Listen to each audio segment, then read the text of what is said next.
Hey, we're just in time for another fragile eBay unboxing. All right, so my last videos, I got a lot of perfume bottles. A lot meaning 4. 1, 2, 3, and 4. This turns out solid 10K gold. This turned out, for this $80 piece right here, it turned out to be solid 14 karat gold, including the chain. And then this beautiful piece here. So check out my videos. I scored between $1,000 to $1,200 worth of gold for 80, 90, 100, $110, $115. $1,000 to $1,200 worth of gold. All right, so let's check. This is definitely not going to be a score like that, but let's get going. Okay, so the other lot was 16 grams of gold each, one 10K, one 14K. So that was 32 grams of gold. Very, very interesting because that like barely ever happens. You might score silver every so often, but 2 gold scores in one day, fantastic. All right, this is not going to be gold. This is definitely not going to be gold. Now I'm trying to open it so you crack in a way so that you crack maniacs can't find my address. And yeah, all right. Never cut towards yourself. Yes. And I'm trying not to as best as I can. Yes, I use a knife. A knife, mate. That's not a knife. All right, Crocodile Dundee for you. All right, most of you are probably from the generation that definitely did not grow up in the 70s and 80s. All right. Now, this was a little whimsy. I saw this in the middle of the night, thought it was pretty.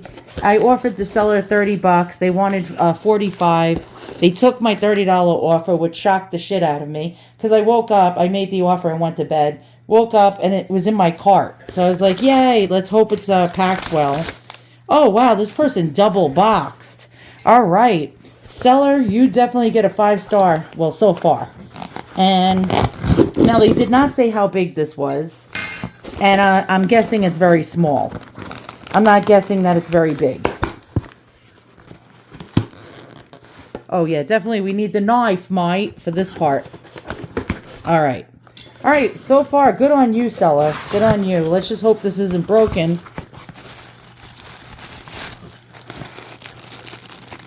It's actually, wow, it's actually bigger than I expected.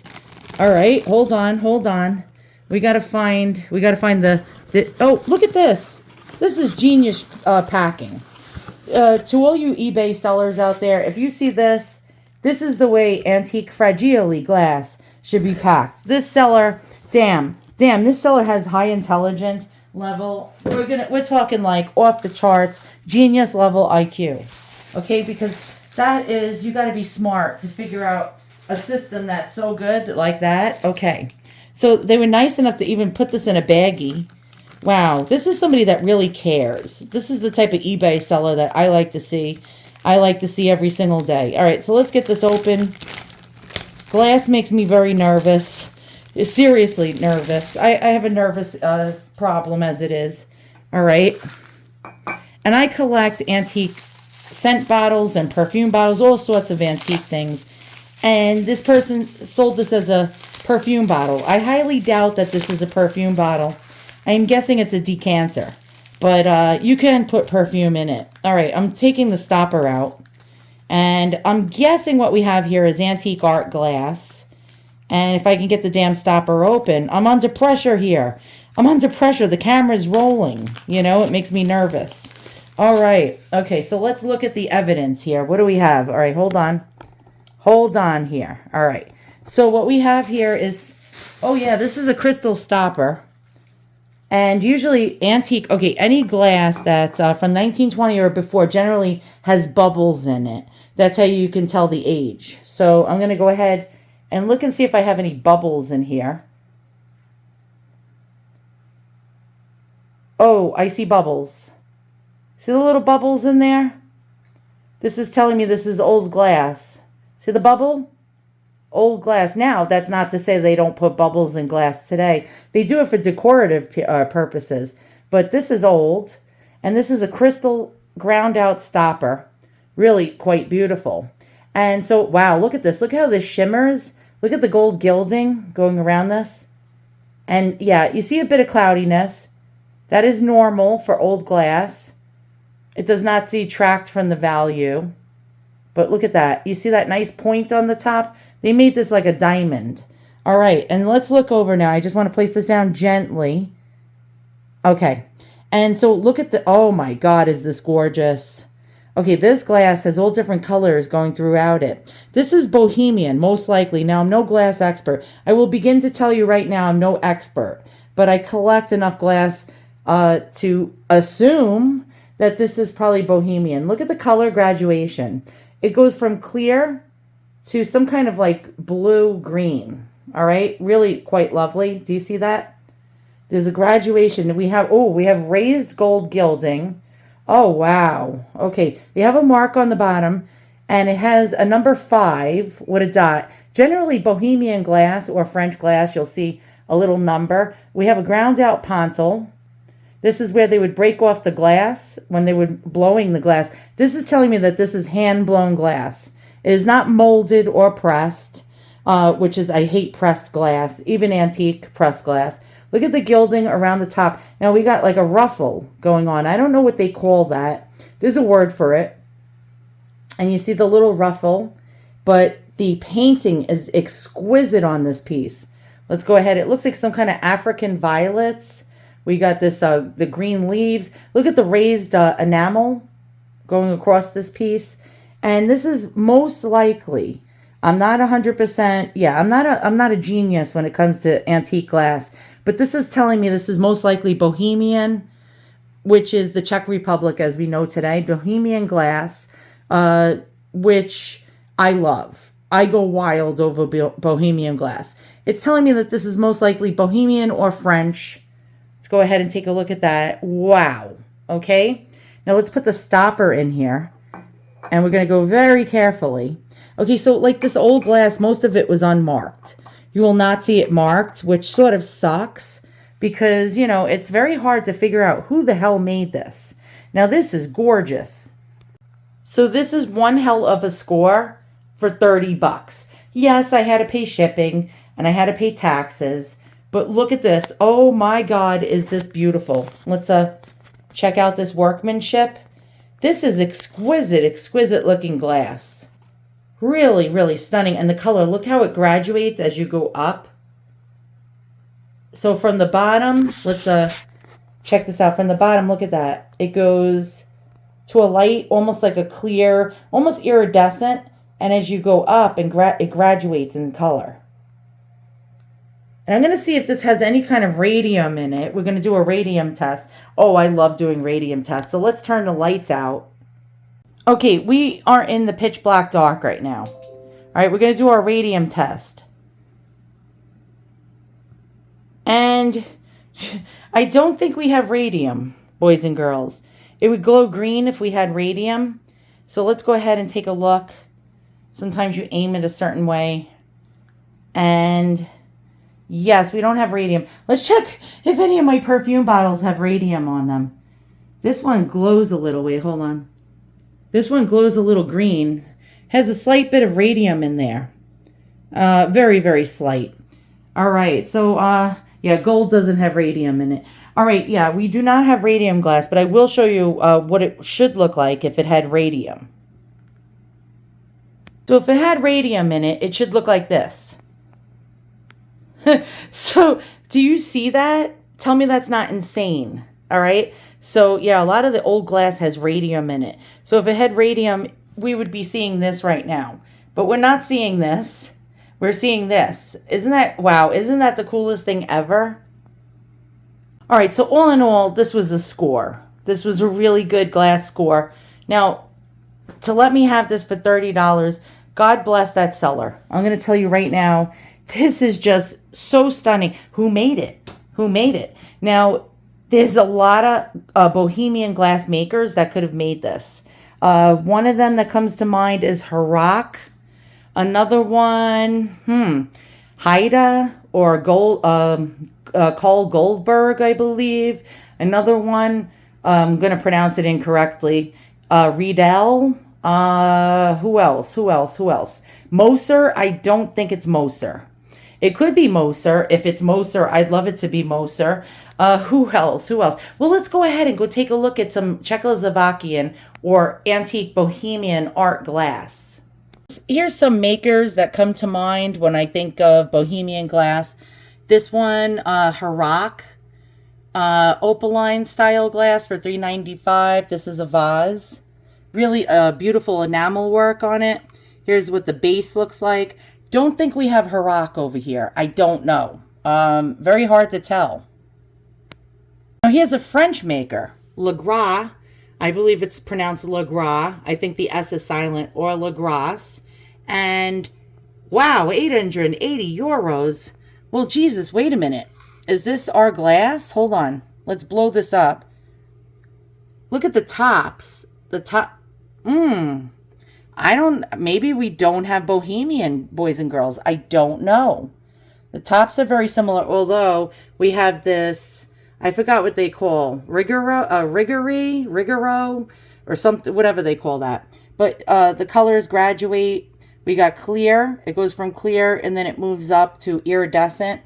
It could be Legras or Legras. I don't know. Very hard to tell. Really extremely hard to tell this type of glass. Generally, they were not marked. And 880 doll hairs? That's insane. Let's check out more. Here's this is Harak. $975. This is a Czech piece. And you see the enamel work, very similar to mine. It's just really hard. $975 for a vase. What the hell, man? Let's look at the different pictures. And yeah, you see the enameling. It's just really extremely hard. What is the mark on it? Just like, it looks like a number or letters. All right, let's check out some more. Well, of course, it's definitely not Lalique or Lali. I don't know how to pronounce that. Don't write it in the comments below.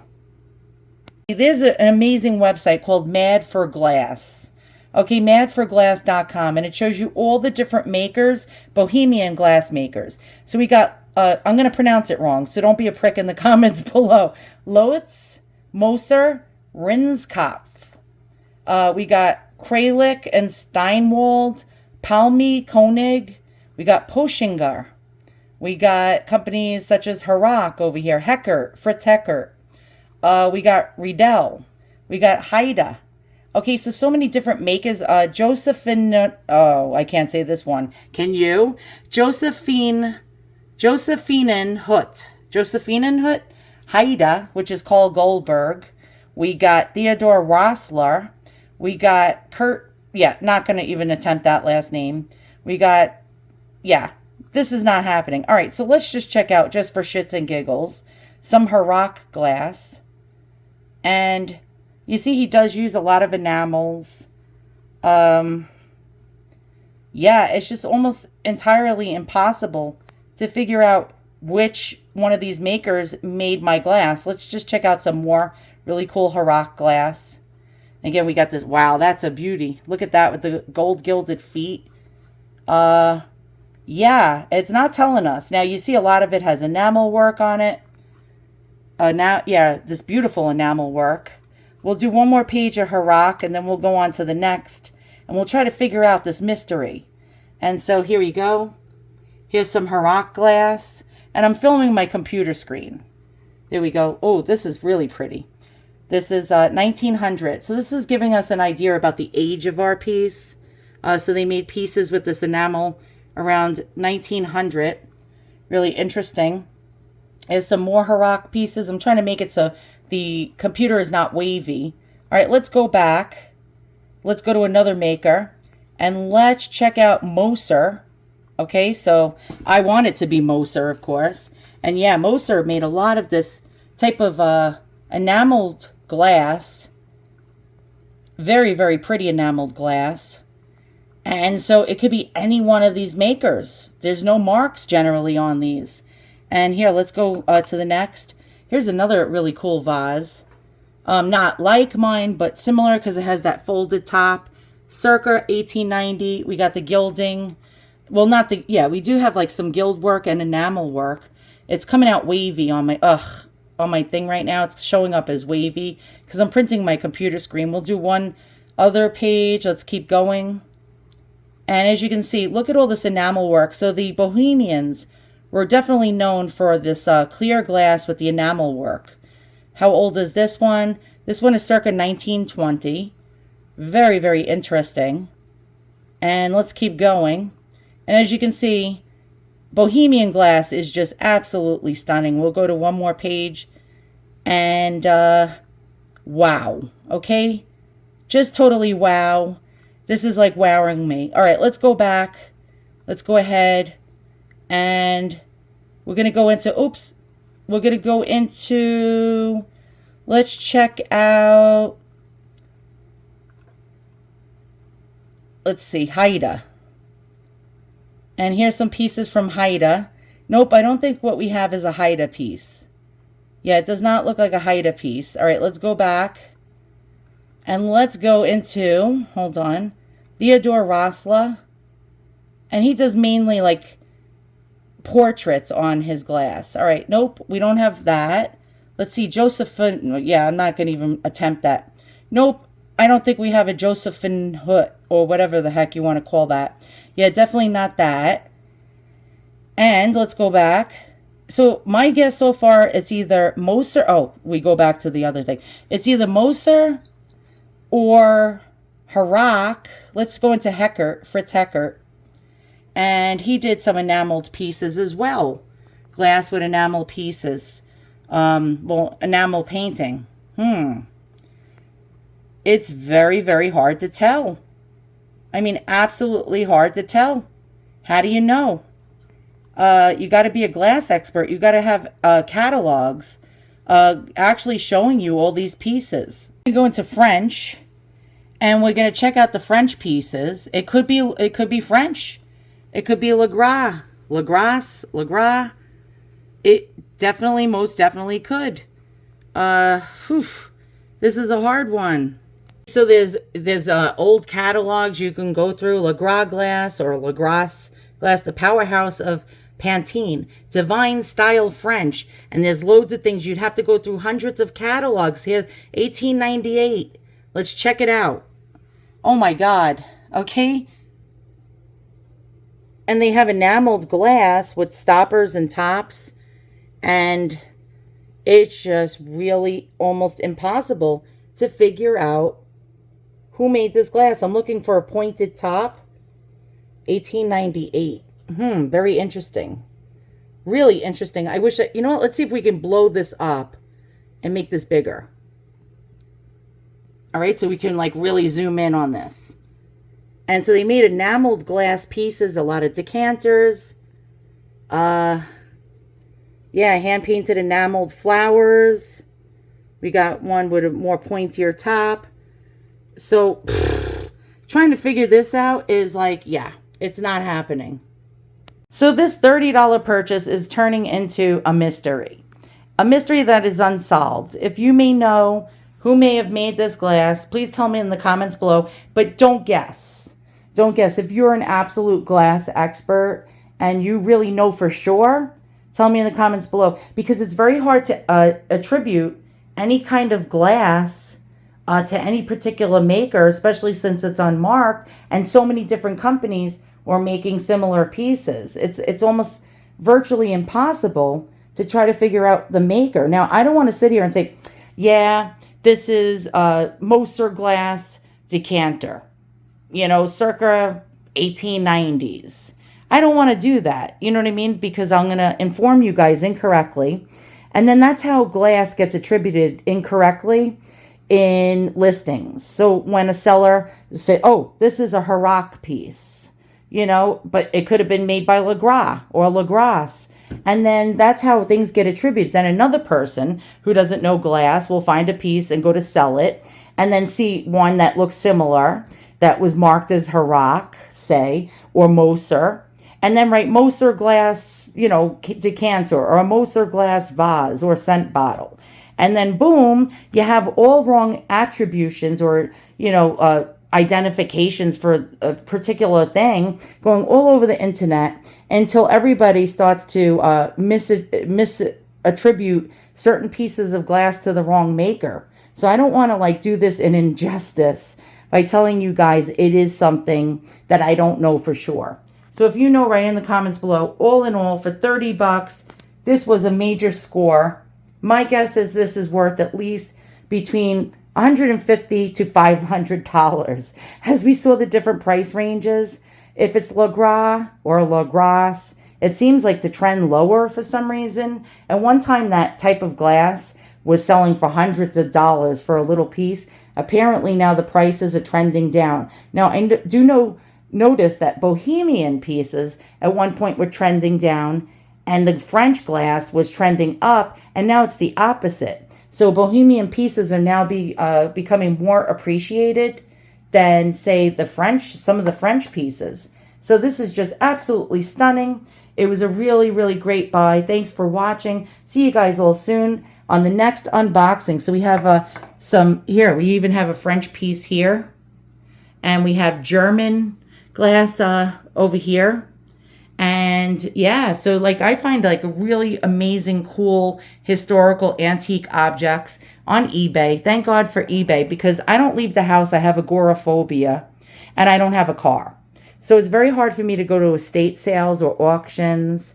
I can't get things at garage sales. So eBay and Etsy basically are my only two outlets for my, finding pieces to add to my antique collection for an affordable price when people don't know what they have. Now, this person thought this was vintage.